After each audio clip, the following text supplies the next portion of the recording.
Hello friend, स्वागत है आप सभी का हमारे यूट्यूब चैनल नॉलेज पॉइंट में। और आज का हमारा सब्जेक्ट है साइंस या विज्ञान और कक्षा 10 का चैप्टर नंबर 4। चैप्टर का नाम क्या है? कार्बन एवं उसके यौगिक। चैप्टर का नाम क्या है? कार्बन एवं उसके यौगिक। आज का लेक्चर फर्स्ट है, चैप्टर नंबर 4 का लेक्चर नंबर फर्स्ट। तो चलते हैं नेक्स्ट हमारा टॉपिक पे। आज का हमारा पहला टॉपिक है कार्बन होता क्या है।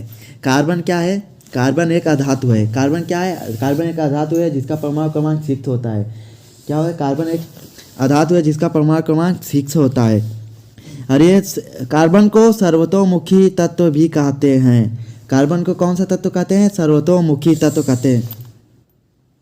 कार्बन को क्या कहते हैं? सर्वतोमुखी तत्व भी बोलते हैं। ऐसा क्यों बुलाते हैं? क्योंकि ये चारों तरफ जो इसकी श्रृंखला बनती है, इसको जो सहसंयोजक बंध होता है वो चारों तरफ होती है। यानी कि इसका क्या होता है? संयोजक जो संयोजकता इलेक्ट्रॉन संयोजी इलेक्ट्रॉन होते हैं वो 4 होता है। और इसके कितने सहसंयोजक बंध बनाने के लिए कितने इलेक्ट्रॉन चाहिए? 4 ही चाहिए। तो ये क्या, ये चारों तरफ अपना बॉन्ड बनाता है, तो ये सर्वतोमुखी कहलाता है। इस तरफ से एक इसको ये भी कह सकते हैं, यह एक अलाउंडर की तरह भांति कार्य करता है। अलाउंडर ही होता है कार्बन। अब कार्बन की उपस्थिति हमारे कैसे है हमारे पृथ्वी पे या वायुमंडल में? जो हमारे कार्बन जो है ये पृथ्वी की सतह में क्या कितना मिलता है? 0.02%। पृथ्वी की सतह में 0.025% मतलब परसेंट पाया जाता है। कितना? 0.02%। और वायुमंडल में यह कार्बन डाइऑक्साइड के रूप में 0.03% पाया जाता है। क्या कहते हैं? वायुमंडल में कितना पाया जाता है? 0.03% पाया जाता है। और जो हमारे इस ब्रह्मांड में जितने भी जीव जंतु अथवा वनस्पति जितने भी बने हुए हैं, सारे जीव प्राणी जितने संसार में बने हुए हैं वो कार्बन यौगिकों से ही मिलके बने होते हैं। जितने भी हमारे जीव जंतु बने होते हैं वो कार्बन यौगिकों से ही मिलके बने होते हैं। फिर हमारा नेक्स्ट टॉपिक है कार्बन में सहसंयोजी बंध कैसे बनता है, यानी कि वो क्यों बनाता है, कैसे बनाता है। तो कार्बन परमाणु की संख्या क्या होता है? 6 होता है। तो 6 है, इसका यदि इलेक्ट्रॉनिक विन्यास करते हैं तो क्या होता है? 2 4 ऐड करेंगे तो 6 हो जाएगा। तो क्या इसके बाहरी कोश में कितना है? 4। और किसी भी तत्व के बाहरी कोश में उपस्थित इलेक्ट्रॉनों की संख्या क्या कहलाती है? उसकी संयोजकता कहलाती है। अब इसकी संयोजकता 4 है तो ये कैसे आबंध बनाएगा, सहसंयोजी बंध बनाएगा, इसको देखेंगे हम लोग। अगला टॉपिक है हमारा कार्बन उसकी गैसों से विन्यास कैसे प्राप्त करता है, यानी कि ये कैसे सहसंयोजी बंध बनाता है, इसको देखेंगे। तो यहाँ पे देख सकते हैं कि कार्बन चतुर्थ संयोजी होता है, यानी कि इसके 4 संयोजकता होता है कार्बन के। कार्बन देखो 4 संयोजकता होता है, तो अगर ये अपने 4 इलेक्ट्रॉन त्याग करके बाहरी कोश में जितने इलेक्ट्रॉन है वो त्याग करके धनायन भी प्रवृत्ति नहीं बना सकता है, क्योंकि 4 इलेक्ट्रॉन त्यागना बहुत बड़ी बात होती है। यानी कि उसको बहुत ज़्यादा ऊर्जा देना पड़ेगा तब वो 4 इलेक्ट्रॉन त्याग करेगा। तो उससे अच्छा है कि 4 इलेक्ट्रॉन ले ले, लेकिन 4 इलेक्ट्रॉन लेना भी किसी भी तत्व के लिए बहुत ज़्यादा ऊर्जा लगाना पड़ता है, बहुत ज़्यादा ताकत लगा के ही छीन सकता है 4 इलेक्ट्रॉन। तो ये क्या करता है? ना इलेक्ट्रॉन का त्याग करता है ना इलेक्ट्रॉन को ग्रहण करता है। ये क्या करता है? यह सहसंयोजकता द्वारा, यानी कि साझेदारी करता है, वो भी साझेदारी। साझेदारी भी 2 प्रकार की होती है। एक ऐसी साझेदारी कि जो भाई बोल दे कि भाई आप मेरा ले लीजिए, बाद में दे देना जब आपका काम हो जाए। लेकिन ये कैसे? और एक साझेदारी क्या होता है कि एक साझी ये होता है भाई एक हाथ से आप पकड़े रहिए मेरे सामान को, एक सामान, और उसी एक हाथ से मैं भी अपने सामान को पकड़े रहूँ, तो ये साझेदारी कहलाता है। तो कार्बन क्या कहता है? साझेदारी द्वारा इलेक्ट्रॉन का साझेदारी करता है और साझेदारी द्वारा कार्बनिक यौगिक बनाता है। नेक्स्ट चलते हैं, देखिए दूसरा फिर नेक्स्ट पॉइंट है एक ही प्रकार के विभिन्न प्रकार के परमाणुओं के इलेक्ट्रॉनों की साझेदारी से बने आबंध को सहसंयोजी बंध कहते हैं। यानी कि जो एक ही प्रकार के परमाणु या तत्व या अलग भिन्न प्रकार के परमाणु या तत्व के साथ साझेदारी करके बनाता है बंध, सहसंयोजी बंध कहलाता है। फिर नेक्स्ट टॉपिक है कार्बन के अतिरिक्त के परमाणु हाइड्रोजन, ऑक्सीजन, नाइट्रोजन और क्लोरीन भी इलेक्ट्रॉनों के साथ साझेदारी करके आबंध बनाता है। यानी जो कार्बन परमाणु होता है वो कार्बन ही अलग, यानी 2 या 2 से अधिक कार्बन भी हो सकते हैं, उसके बाद हाइड्रोजन भी हो सकता है, ऑक्सीजन भी हो सकता है, नाइट्रोजन भी और क्लोरीन भी हो सकता है। इन सब के साथ भी कार्बन क्या करता है? साझेदारी का आबंध बनाता है। फिर यहाँ पे उदाहरण देख सकते हैं कि हाइड्रोजन जो अणु होता है, हाइड्रोजन का अणु कैसे निर्माण होता है, H2 का निर्माण कैसे होता है वो देखते हैं।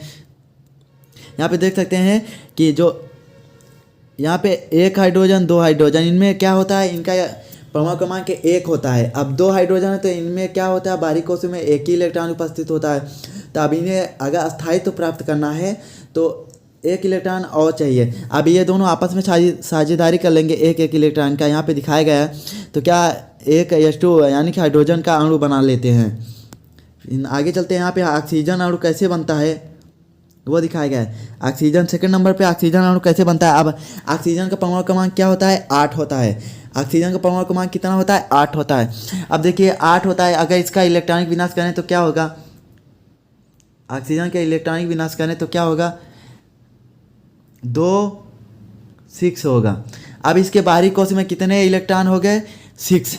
अब ये क्या कहते हैं, 4 से अधिक है। अब एक तो इलेक्ट्रॉन को त्याग करता नहीं, अब त्याग तो सकता नहीं, क्योंकि इसके 6 इलेक्ट्रॉन त्यागना इसके लिए बहुत बड़ी बात होती है, इसको बहुत ऊर्जा देना पड़ता है।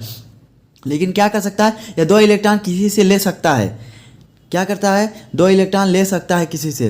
तो ऑक्सीजन क्या करता है, ऑक्सीजन अणु क्या कहते हैं, 2 ऑक्सीजन अणु मिलकर 2 इलेक्ट्रॉन आपस में साझेदारी करके ऑक्सीजन अणु का निर्माण करते हैं। इसी प्रकार नाइट्रोजन अणु का कैसे निर्माण होता है कि नाइट्रोजन का परमाणु क्रमांक कितना होता है, 7 होता है, यानी 7 होता है। तो इसका इलेक्ट्रॉनिक विनाश करेंगे तो 2 5 मतलब 2 5 इलेक्ट्रॉनिक विनाश में क्या होगा, 2 5 बाहरी कोश में 5 इलेक्ट्रॉन, इसे 3 इलेक्ट्रॉन की आवश्यकता है स्थायित्व प्राप्त करने के लिए। तो यहाँ पे देख सकते हैं 3 इलेक्ट्रॉन की साझेदारी करके ये नाइट्रोजन परमाणु का निर्माण करते हैं। तो नेक्स्ट चलते हैं फ्रेंड, फिर H2O यानी जल का निर्माण कैसे होता है। जल का एक अणु के निर्माण कैसे होता है, जल के एक अणु का निर्माण कैसे होता है वो देखते हैं। यहाँ पे हाइड्रोजन की संख्या 2 होती है, ऑक्सीजन परमाणु की संख्या 1 होती है। अब ऑक्सीजन क्या होता है, उसके बाहरी कोश में 6 इलेक्ट्रॉन होते हैं, हाइड्रोजन के बाहरी कोश में 1 इलेक्ट्रॉन होता है। तो ये दोनों आपस में 2 का साझेदारी कर लेते हैं, मतलब 1 इलेक्ट्रॉन का। अब ऑक्सीजन के लिए 2 इलेक्ट्रॉन चाहिए और हाइड्रोजन के लिए 1, तो ये 2 इलेक्ट्रॉन एक इस तरफ साझेदारी करेगा, एक वो उस तरफ। तो इन दोनों का क्या अष्टक पूर्ण हो जाता है और उसका बाहरी कोश में 2 इलेक्ट्रॉन पूर्ण हो जाते हैं हाइड्रोजन का। इस प्रकार जल का निर्माण होता है। तो हमारा अगला टॉपिक है सहसंयोजी यौगिकों के भौतिक गुण। अगला टॉपिक कौन सा है, सहसंयोजी यौगिकों के भौतिक गुण। पहला कौन सा गुण है, सहसंयोजी यौगिकों के गलनांक एवं क्वथनांक कम होते हैं। यानी सहसंयोजी यौगिकों के गलनांक एवं क्वथनांक कम होते हैं क्योंकि इनके बीच अंतराणुक बल बहुत कम होता है। क्या होता है, सहसंयोजी यौगिकों के क्वथनांक एवं गलनांक बहुत कम होता है। और ऐसा क्यों होता है, क्योंकि जो इनके बीच अंतराणु का स्थान होता है वो बहुत ही कम होता है। अंतराणु बल भी, जब स्थान कम होगा तो बल कम लगेगा अंतराणु। तो इसी कारण क्या होता है, सहसंयोजी यौगिकों के बीच गलनांक एवं क्वथनांक कम होता है। फिर सेकेंड नंबर है सहसंयोजी यौगिकों के विद्युत कुचालक होते हैं। यानी कि सहसंयोजी यौगिक जो होते हैं वो विद्युत के क्या होते हैं, कुचालक होते हैं। यानी कि इनमें धारा प्रवाहित नहीं होती क्योंकि इलेक्ट्रॉनों के बीच कोई आवेशित कण नहीं होते। ऐसा क्यों होता है, यानी सहसंयोजी यौगिक विद्युत के कुचालक क्यों होते हैं, क्योंकि इनके जो इलेक्ट्रॉन होते हैं उनके बीच कोई भी आवेशित कण नहीं होते, इसलिए विद्युत के कुचालक होते हैं। फिर नेक्स्ट चलते हैं, कार्बन सर्वतोमुखी क्यों बोला जाता है। कार्बन को सर्वतोमुखी प्रकृति का क्यों बोला जाता है, यानी कि इसके बाहरी तरफ चारों तरफ इसे यानी कि सर्वतोमुखी क्यों बोला जाता है, ये देखेंगे। पहला है श्रृंखलन के द्वारा, यानी श्रृंखलन के कारण कार्बन परमाणुओं के बीच परमाणुओं के बीच सहसंयोजी आबंध बनाकर लंबी श्रृंखला बना सकता है। शाखी श्रृंखला या वलय संरचना यानी कि वृत्ताकार बना सकता है। भौतिक गुण का निर्माण करता है। कार्बन के परमाणु एक दूसरे से एकल या द्विबंध या त्रिबंध आबंध द्वारा जुड़े होते हैं, यानी कि श्रृंखलन के कारण ये चारों तरफ श्रृंखलन बना सकता है कार्बन, इसलिए इसे सर्वतोमुखी प्रकृति कहते हैं। और इसका दूसरा रीजन है चतुर संयोजकता, यानी कि इसके 4 संयोजकता के कारण भी इसे सर्वतोमुखी प्रकृति का बोला जाता है। क्यों, क्योंकि इसके 4 संयोजकता होता है, यानी चारों तरफ मुख होता है, चारों तरफ से ऊपर नीचे अगल बगल चारों तरफ से ये क्या करता है, बॉन्ड बनाता है सहसंयोजकता के कारण, जिसके कारण कार्बन 4 अन्य कार्बन परमाणु एक संयोजी परमाणु या द्विसंयोजी ऑक्सीजन, नाइट्रोजन और सल्फर आदि का आबंध बना सकता है, आदि के साथ आबंध बना सकता है। फिर नेक्स्ट चलते हैं, संतृप्त तथा असंतृप्त कार्बनिक यौगिक। यानी संतृप्त और असंतृप्त कार्बनिक यौगिक क्या होते हैं उनको देखते हैं। कार्बन और हाइड्रोजन, यहाँ पे देख सकते हैं कार्बन और हाइड्रोजन जब आपस में मिलते हैं तो उनको क्या बोलते हैं, हाइड्रोकार्बन। फ्रेंड गलती हो गया है, यहाँ पे हाइड्रोकार्बन लिखना चाहिए, यहाँ पे ये गलत है, यहाँ पे हाइड्रोकार्बन होगा। तो यहाँ पे हाइड्रोकार्बन कितने प्रकार के होते हैं? 2 प्रकार के, एक संतृप्त, दूसरा होता है असंतृप्त। संतृप्त में क्या होता है? एल्केन आता है, यानी कि सिंगल बॉन्ड वाला। तो सिंगल बॉन्ड जिसमें बनाता है वो एल्केन कहलाता है। और असंतृप्त में 2 आते हैं, एक डबल बॉन्ड एल्केन, एक ट्रिपल बॉन्ड एल्काइन। यानी कि संतृप्त में सिंगल बॉन्ड एल्केन, और जो असंतृप्त है उसमें डबल बॉन्ड और ट्रिपल बॉन्ड दोनों आते हैं, तो ये संतृप्त असंतृप्त कहलाता है। अब एल्केन का जो फार्मूला होता है CnH2an होता है, यानी कि क्या होता है यहाँ पे देख सकते हैं कि CnH2an+2, लेकिन जो एल्केन का फार्मूला होता है CnH2an होता है। एल्केन का फार्मूला क्या होता है? CnH2n, लेकिन यही एल्काइन का फार्मूला होता है CnH2n-2, यानी कि जो यहाँ पे n क्या है? नंबर ऑफ कार्बन है, नंबर ऑफ कार्बन है। तो इस प्रकार चलते हैं, नेक्स्ट आगे देखते हैं इसका उदाहरण कैसे बनता है। संतृप्त हाइड्रोकार्बन जो क्या है, उदाहरण नंबर फर्स्ट है, यहाँ पे देख सकते हैं संतृप्त हाइड्रोकार्बन इलेक्ट्रॉन बिंद संरचना, यानी कि जो एल्केन का इलेक्ट्रॉन बिंद संरचना देखेंगे। यहाँ पे देखिए नंबर ऑफ कार्बन कितने हैं? 2 है, एक ये होगा, ये हो गया। तो अब यहाँ पे देख सकते हैं इसका फार्मूला क्या था?